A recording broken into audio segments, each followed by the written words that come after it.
महाराष्ट्र में एक संत हो गए तुकाराम महाराज, सब जानते हैं। उन्होंने एक बार ऐसे उक्ति कही मराठी में, कुणी वंदा कुणी निंदा, अमुचा स्वहिताचा धंदा। न कोई निंदा करो कोई स्तुति करो, हम तो अपना स्वार्थ साध रहे।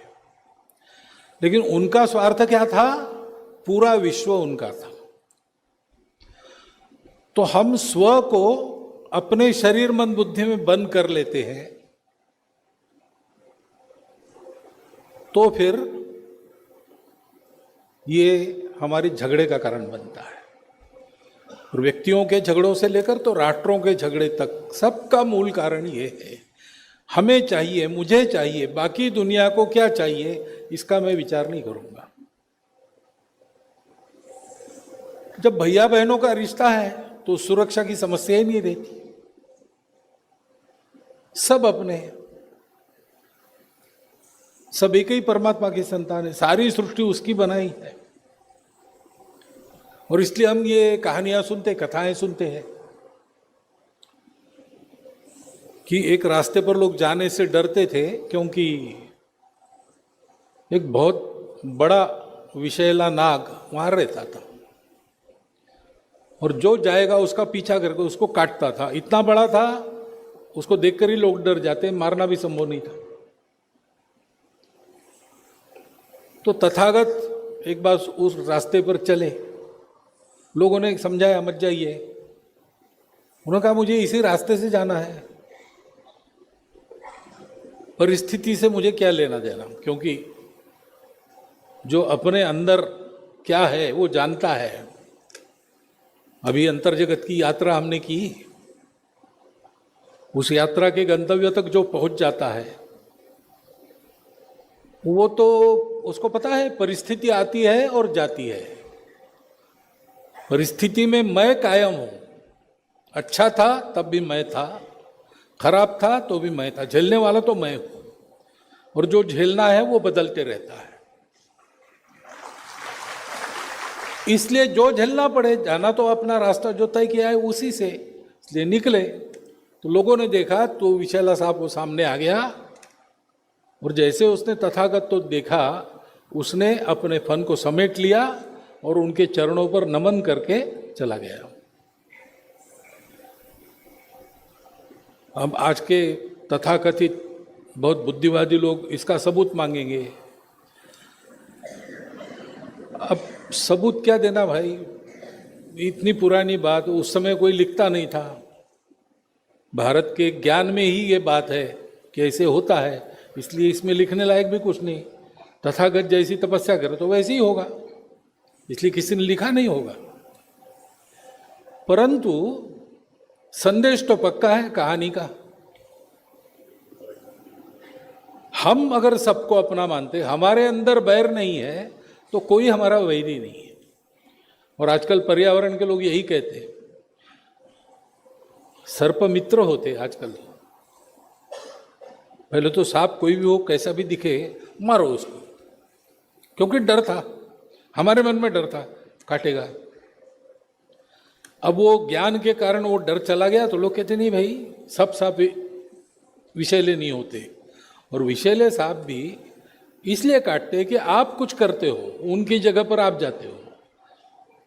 उनको जितने अंतर पर रखना चाहिए नहीं रहते, उनका एक रेंज होता है, उसके अंदर मत जाओ तो कुछ नहीं करेगा। गलती से आ गया आपके रास्ते में तो चुपचाप पकड़ो और जंगल में छोड़ दो। ये आजकल हो गया। क्यों हो गया? क्योंकि मनुष्य ने अपने उस भौतिक ज्ञान के कारण थोड़ा सा वैरभाव सृष्टि के प्रति अपना कम किया। तो अगर हमारे मन में ये अपनापन है तो सुरक्षा का प्रश्न ही नहीं, क्योंकि कोई भी हमारा वैरी नहीं है।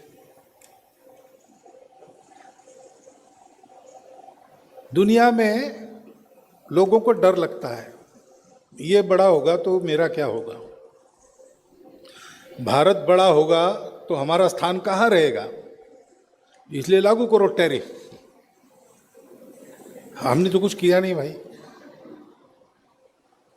जिसने किया था उसको पुचकार रहे, क्योंकि ये साथ रहेगा तो भारत पर थोड़ा दबाव बना सकते हैं।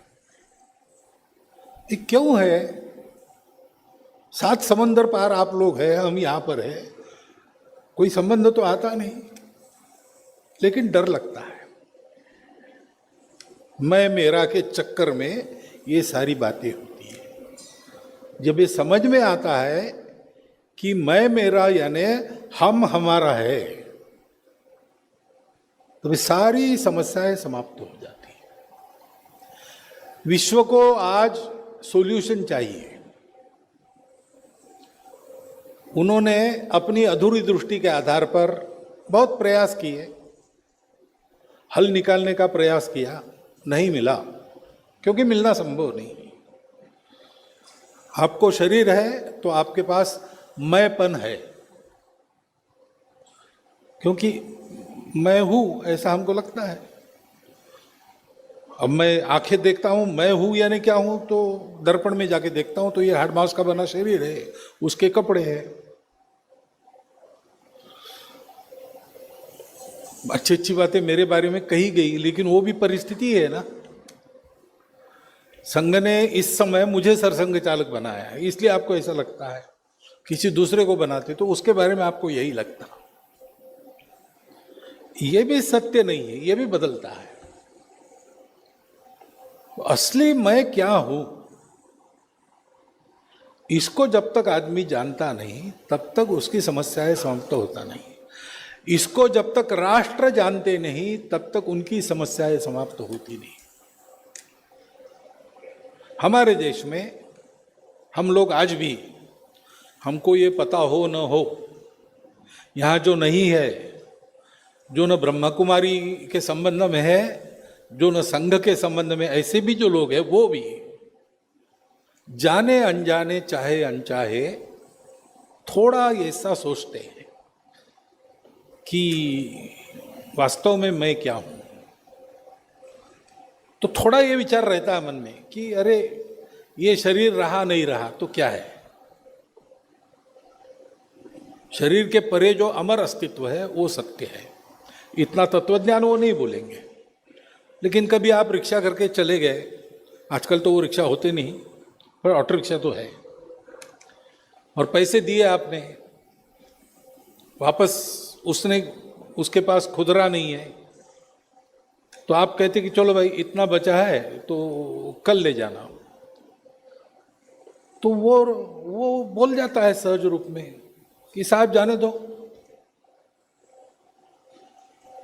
4 आनों की तो बात है, 8 आने की बात है, पैसा तो क्या मुर्गी भी नहीं खाती। पैसा तो मुर्गी भी नहीं खाती, ये भारत में सुनाई देता है, भारत के बाहर नहीं सुनाई देता है। क्योंकि हमारे पूर्वजों ने हमको ये अक्षय ज्ञान दिया है, और आज अपने आप को हम भूल गए तो भी उनकी शक्ति के कारण ये थोड़ा बीज रूप में हम में है।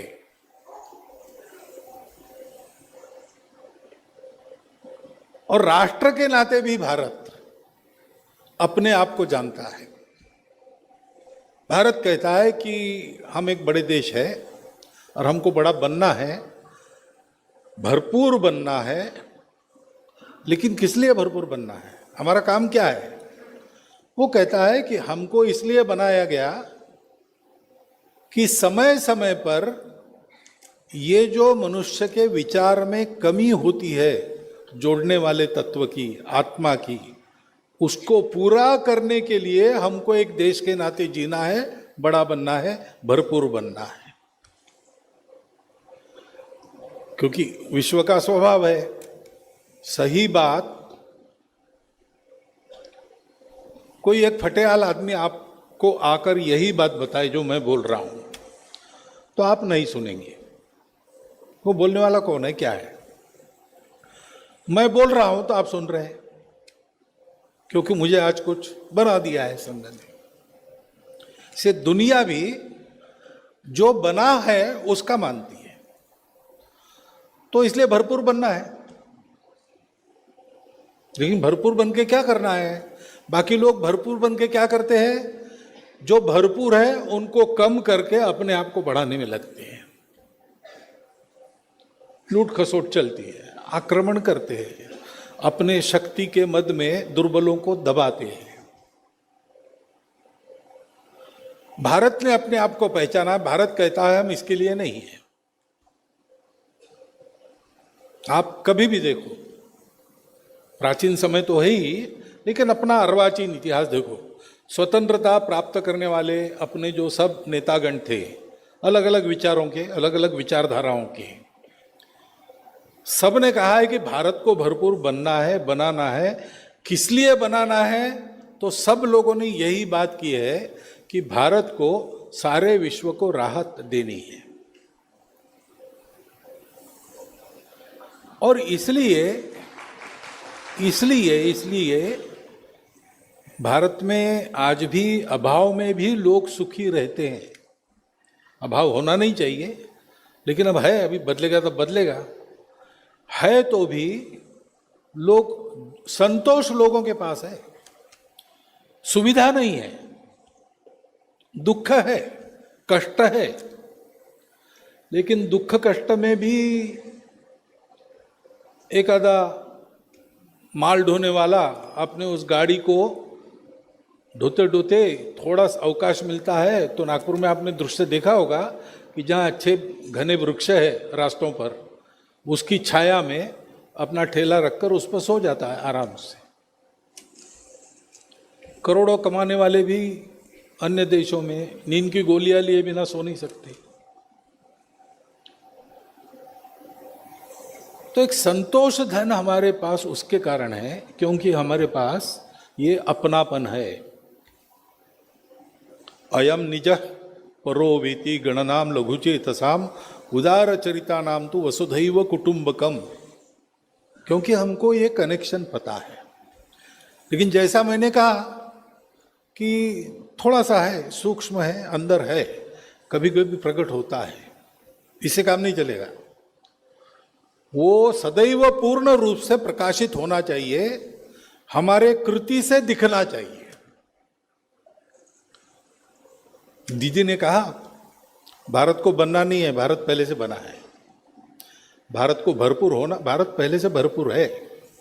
बात यही है, भारत सब कुछ है, भारतवासियों को होना है। और इसलिए भारतवासियों में इस प्रकार का ज्ञान जगाने वाले समय समय पर होते चले आ रहे हैं, क्योंकि उनको भारत से ये काम कराना है। ये सब दुनिया को देने का इंस्ट्रूमेंट भारत है, और भारत को ठीक रखने का काम वो लोग करते हैं जो समय समय पर आते हैं। जैसे गीता के भगवान आए थे, जैसे शिव बाबा आए, ये हमको परंपरा मिली है और उसके द्वारा ये काम होता है। ये काम एक मनुष्य के कल्याण का काम है, अपने पूरे राष्ट्र के हित का काम है, और संपूर्ण दुनिया को सुख शांति युक्त सुंदर दुनिया बनाने वाला काम है।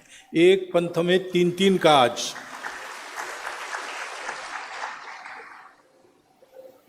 अब इस दिशा में हम लोग काम करने के लिए लगे हैं, तो व्यक्ति की प्रकृति होती है,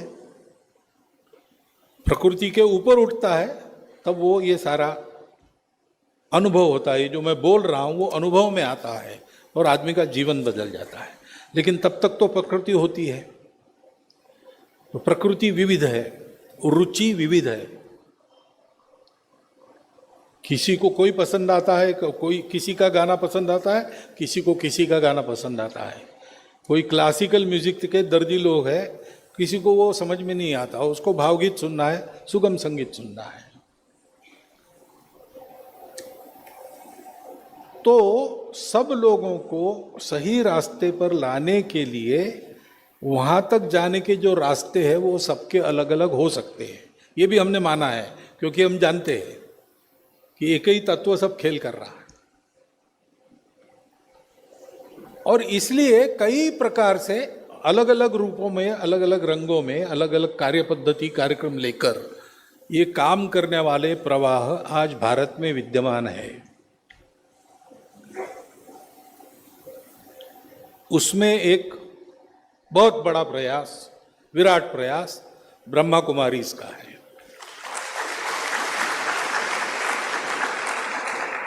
हम लोग की भी अंदर के इस अपनापन को जगाने का काम ही कर रहे हैं। रास्ता थोड़ा अलग है, कार्यक्रम थोड़े अलग है, उद्देश्य एक ही है और बहुत ज्यादा मिलता है।